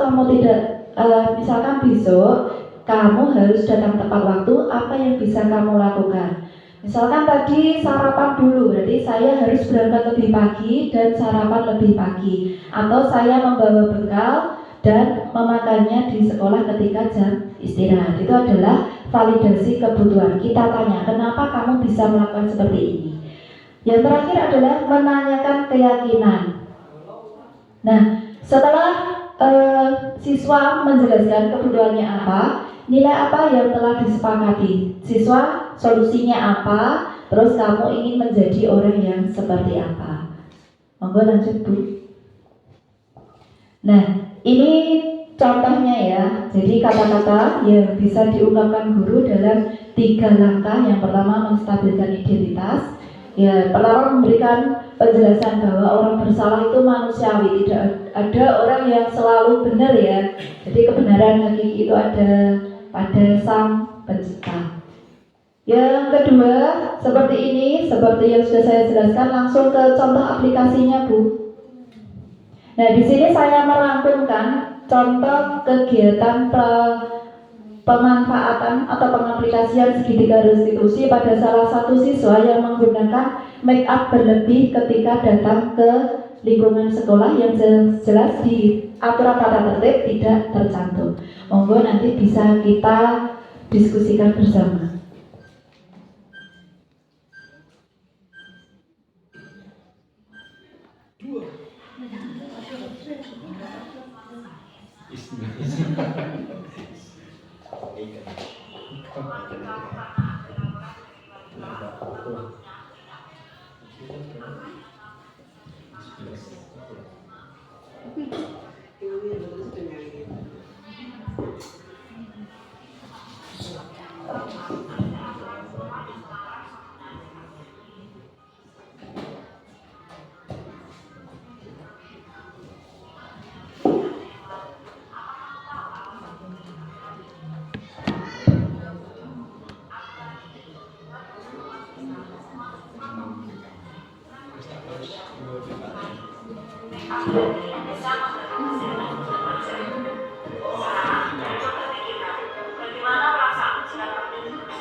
Jadi ini contoh penerapan segitiga restitusi pada salah satu kasus siswa yang menggunakan make up berlebih di sekolah. Jadi di sini ada laporan dari siswa yang kebetulan menggunakan make up juga ya Bu. Jadi ketika siswa itu dipanggil malah menunjuk temannya. Kebetulan di sini Isna ya. Jadi Isna ini di kelas itu disoroti oleh teman-temannya yang laki-laki bahwa menggunakan make up. Jadi di sini kita konfirmasi dulu, distabilkan identitas. Apa benar kamu menggunakan make up? Nah, ternyata benar. Isna itu menggunakan lipstick, pensil alis, dan bedak ya. Jadi kita tanya dulu, benar atau tidak. Terus kita tanya, kalau kamu menggunakan make up seperti ini, benar atau tidak? Sesuai dengan aturan atau tidak?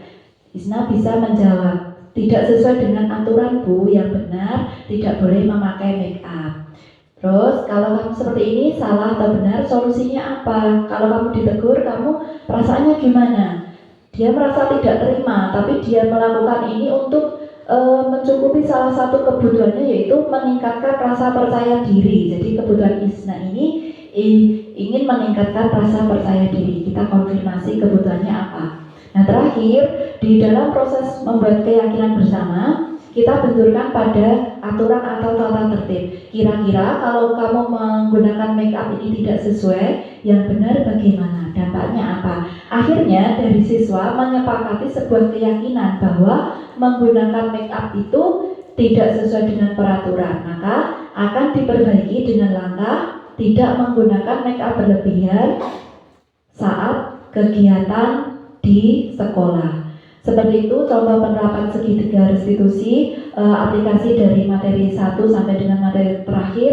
Apabila ada pertanyaan bisa ditanyakan. Demikian materi dari saya. Ada kurang lebihnya mohon maaf. Assalamualaikum warahmatullahi wabarakatuh.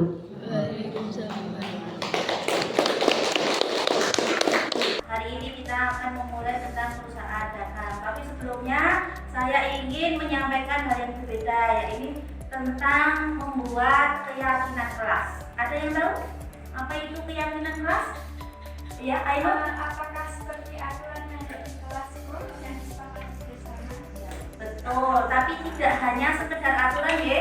Jadi keyakinan kelas itu adalah nilai-nilai yang kita sepakati bersama untuk membentuk lingkungan yang positif dan mendukung.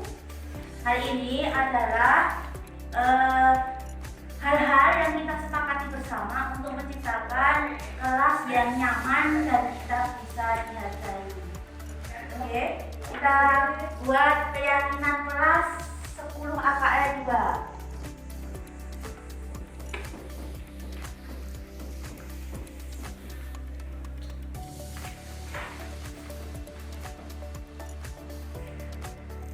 Sekarang saya minta kalian berpikir sejenak tentang apa yang dibutuhkan kalian agar bisa belajar dengan baik di kelas, dan apa yang Anda inginkan, hal-hal yang Anda inginkan agar bisa nyaman belajar di kelas ini.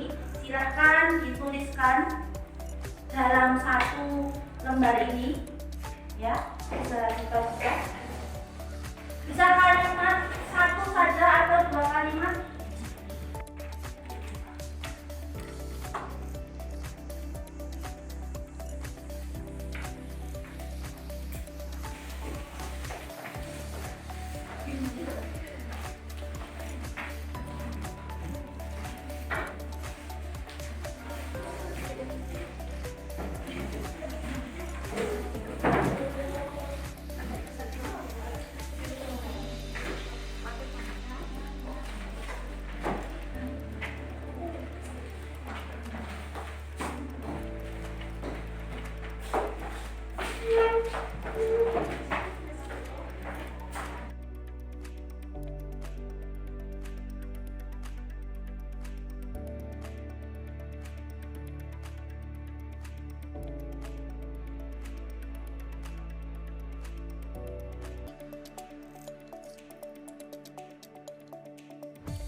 jadi sepakat untuk dijadikan keyakinan kelas?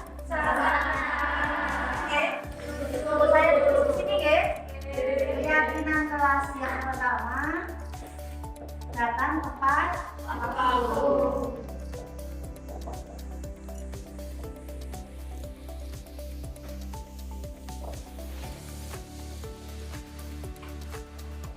Kemudian apa lagi? Di sini saya membaca saling menghargai teman. Setuju? Setuju.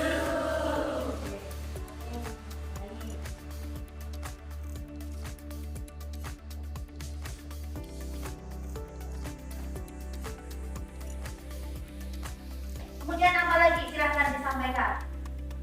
Apa lagi? Kalian tadi menuliskan apa? Menjaga kebersihan kelas. Ya, menjaga kebersihan kelas. Kalian setuju semuanya? Setuju. Menjaga kebersihan kelas. Kita nggak usah banyak-banyak, tapi kita sepakat untuk menjalankan bersama. Tidak? Tidak makan saat jam pelajaran. Ya, tidak makan saat jam pelajaran. Tapi kita hindari tidak, ya berarti kita buat kalimatnya bagaimana? Bagaimana cara membuatnya? Makan saat jam istirahat. Oke, berarti makan saat jam istirahat. Mungkin ada tambahan lagi atau cukup? Ya. Saya bacakan ya, keyakinan kelas kita berarti ini menjadikan satu keyakinan yang harus kita sepakati bersama. Berarti kita harus melaksanakannya dengan baik dari diri kita sendiri. Yang pertama, datang tepat waktu. Yang kedua, saling menghargai teman. Kemudian yang ketiga, menjaga kebersihan kelas.